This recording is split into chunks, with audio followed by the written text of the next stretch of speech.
Hey guys, I'm Rusto Presto and welcome to my Mythic Necrotic Wake boss guide. Today we're going to go over Blightbone, Amarth, Surgeon Stitchflesh, and Nalthor the Rimebinder. The first boss up is Blightbone. A lot of people will tell you to clear all of the adds in front of Blightbone, but I found that wasn't necessary as long as you tanked them close to the stairs. There are three main mechanics with Blightbone. Heaving Wretch, which will target a player with a green arrow, and after a short cast time he will do a cone of damage in that direction, so that player should try to isolate themselves in a direction away from the group. When the boss casts Heaving Wretch, there will also be 3 carrion worms that are summoned. Do not let these worms hit you. If they hit you 3 times, then they will explode and apply a heavy damage over time to the group called Carrion Eruption. The last mechanic that Blightbone will cast is Fetid Gas, which is what you're seeing with the green pools here.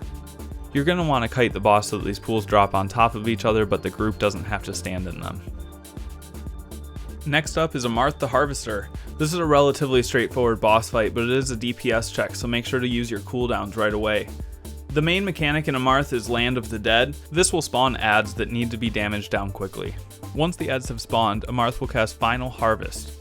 If any adds are still alive when this cast finishes, it will detonate and do group-wide damage. Every time the boss casts Final Harvest, he will deal more passive AoE damage through stacks of Tortured Echoes, so healers will want to save mana and cooldowns for the last 25%. Classes with a Soothe effect can dispel Unholy Frenzy.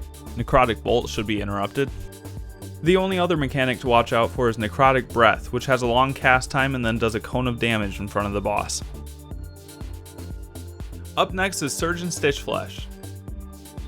This boss has been pretty difficult to pug at the beginning of the expansion, but it only deals with one primary mechanic. To start the fight, engage Stitchflesh's creation. Beware the green pools that will spawn at your feet, but still try to place yourself in between the ad and the boss, because then the ad will cast Meat Hook, which will place a red arrow on the floor directed at one player. Once the cast begins, the player should move, and the Meat Hook will hit the boss instead of them.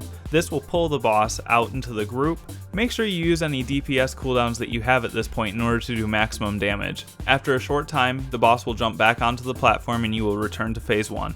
This boss can be done with one Meat Hook pull, but you may have to rinse and repeat in order to do more damage. The next boss is Nalthor the Rimebinder. This is a mechanic heavy boss with a lot of movement. Players will receive the debuff Frozen Binds, putting a blue circle around them. Frozen Binds cannot be dispelled until everyone has left that circle, otherwise the debuff spreads. The second mechanic that I see most people die to is Comet Storm. When this is cast, you will need to keep moving in order to avoid the projectiles raining down. It's important to be on top of this one because 1 or 2 hits is enough to kill you. The last major mechanic, Dark Exile, affects DPS players only. Dark Exile will send a random DPS down to a lower platform. The player needs to run through a gauntlet of obstacles to kill the enemy on the far side without dying. Players only have 50 seconds to complete this gauntlet or they will automatically die. Returning players will drop this frosty void zone on the ground which players need to avoid, so the returning player should run to a corner if they can.